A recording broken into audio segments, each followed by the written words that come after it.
feels so good to be here. It feels so good to be in the business, thinking about all of the funerals that I wasn't able to attend for the last 11 years in this business, all the holidays I missed. You know, I could have just started a YouTube channel, could have just jumped in there with AJ Styles. Feels really good, right? You can clearly tell that they were both pissed for being left off Wrestlemania this year, and understandably so. You guys know we have 25 years combined experience, and what are we doing on Mania? Well, they know because they're normal human beings, and they actually love professional wrestling, but apparently that doesn't mean shit anymore. That doesn't mean shit. All I asked Alan to do was for once to not think about just himself. He goes off on AJ Styles, pissing away what might have been his last WrestleMania and not taking his advice. Then where things get really interesting is hearing an interaction that he had with Goldberg in 2021. 2021, back when I was in the Twilight Zone, you know what I mean? I'm wrestling for gasoline. It was awesome. Let me tell you all about it.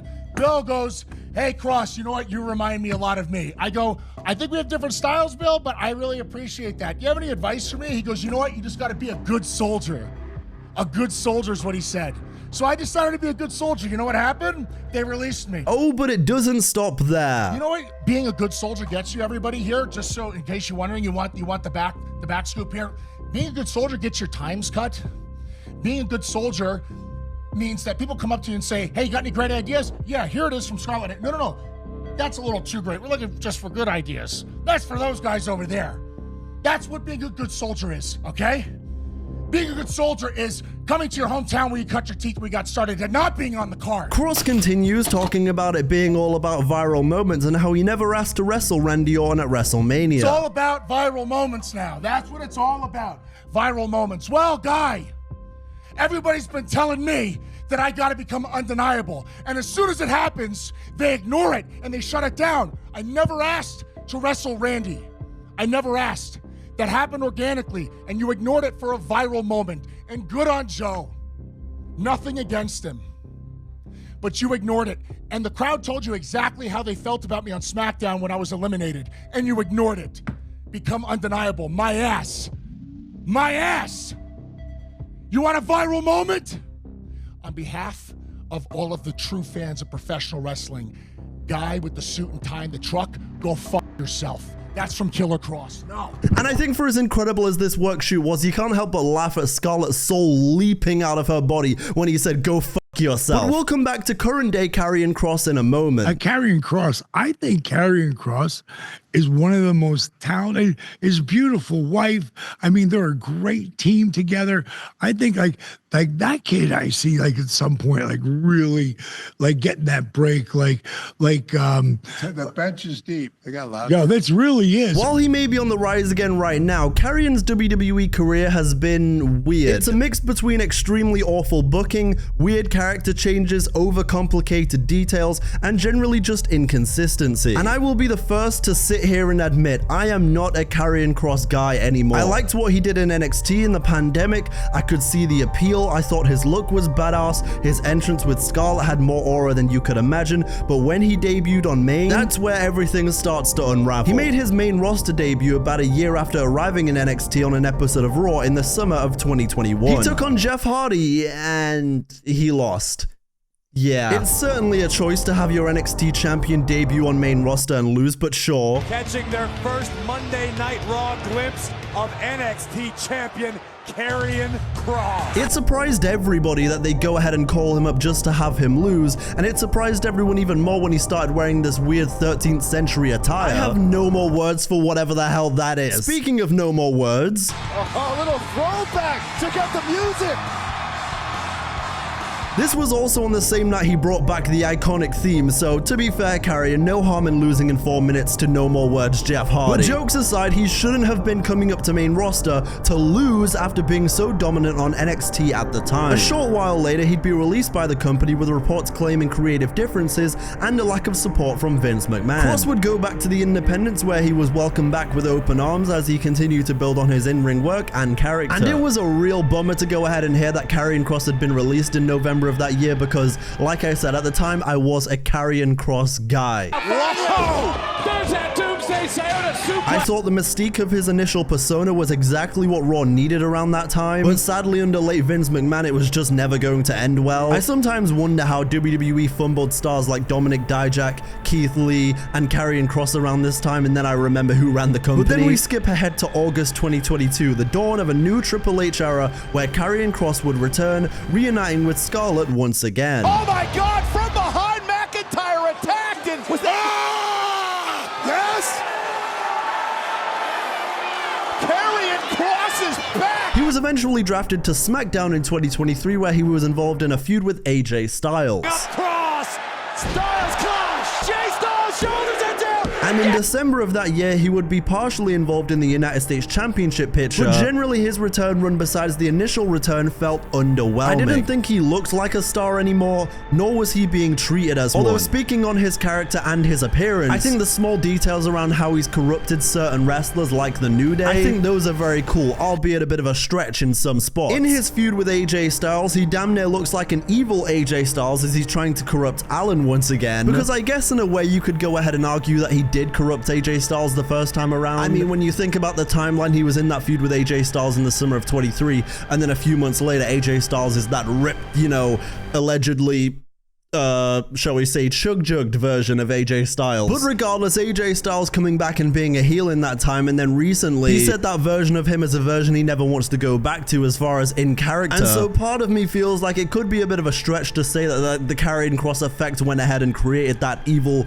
heel version of AJ Styles, but then you could also argue that as well. Because that's the thing with Karrion Kross, and I'm sure there's many examples that I'm going to miss here today, but there's a lot of wrestlers who he's faced and then eventually they become corrupted. It's almost like he gives them the corrupted rub. Every legend that tells you they're here for the new upcoming talent, they didn't do anything for me. They just watched me suffocate. I went from being an undefeated champion to your services are no longer required in just 4 months. But of course, finishing up how we got here, then last year he formed the Final Testament alongside Paul Ellering and AOP. They didn't do a ton while they were together, and eventually Paul Ellering and AOP would be released. The most significant thing they did as a group was their Wyatt Six feud, but that's pretty much it. And also, this was around the time when Odyssey Jones was in WWE, and they were like doing the six-men tags, and Odyssey Jones. There's some names over the last couple of years that I say, and people are like, huh. I had completely forgotten about that. James Ellsworth, Odyssey Jones, Gable Stevenson. And it's even crazier because James Ellsworth is the most successful and most memorable out of those three people. You wouldn't think it, but he is. But so that brings us to today, April 2025. Karrion Kross doesn't wrestle a ton anymore, but I don't think he necessarily needs to. His continued corrupting of characters, involvement in backstage segments, and entertaining moments are what is leading to his rise again and getting more and more over, just like he used to be. And ultimately, all of this begs the question, are they going to listen? I think so. The reason I think so is because you can question Triple H's booking, but current day WWE is far better at gauging the audience pulse than the old regime. But realistically, it's all about consistency. You can have this compelling work shoot promo at WrestleMania weekend and a somewhat interesting AJ Styles feud, but if it goes nowhere, then what's the point? They need to build momentum with figuring out the summer plans for Kross, whether it's with a rumored Sami Zayn or not. You are the talk of the industry right now. And listen, don't worry about your reputation. Everybody knows the kick on Seth was an accident, but you gotta admit, it did feel pretty good, didn't it? Look, whatever you're trying to do here, just stop it. What's the road to Survivor Series War Games in San Diego looking like? Is he going to be in the Final Four of the Rumble next year? How are you going to treat him going forward? Is he going to actually have a match on WrestleMania next year? And while you may think that's jumping ahead, Paul Heyman has spoken before about how the new WWE is far better at planning ahead. They've stressed the importance of having an idea of where a guy like Braun Breaker is going to be 2 WrestleManias from now, where a guy like Logan Paul is going to be. For me, if you really want a Karrion Kross doubter like me, or any other person in the audience to take him seriously for a consistent amount of time, you need to treat him seriously for a consistent amount of time. But I wish Karrion Kross the best, I really do. I'm not gonna sit here and pretend like I've been a fan of his the whole time, because I haven't. I'm not gonna sit here and be fake and pretend like I've been, you know, this whole time I've been a Karrion Kross guy. I've been on the Karrion Kross wave this whole time, like a lot of people on the timeline are doing. Oh, y'all weren't on the wave. No, you weren't. And that is completely fine, okay? You can go ahead and say, oh, a wrestler has been stinky for a while, and then when they finally be good again, be like, okay, I respect you, and now I'm a fan. That is normal. You don't have to do this hipster thing where you're like, well, I always liked him, because no one cares. But I hope he continues this momentum, because he is slowly winning me over again, and that is the case for a lot of wrestling fans right now. I mean, hell, thinking about it, maybe you go ahead and run a Karrion Kross Money in the Bank. I mean, I wouldn't hate to see that. I kind of see that happening. It kind of feels like he's getting the momentum at the right time here with that work shoot promo on WrestleMania weekend. Maybe he builds enough momentum heading into July and Money in the Bank in LA, and then Karrion Kross wins Money in the Bank. He would be a very interesting Money in the Bank holder. And even thinking about where the World Heavyweight Championship picture is right now, you think about a guy like Jey Uso. A guy like Karrion Kross cashing in on Jey Uso is something that would make a lot of sense. And it's not gonna work. It's not gonna work. I think it's working. I think so too.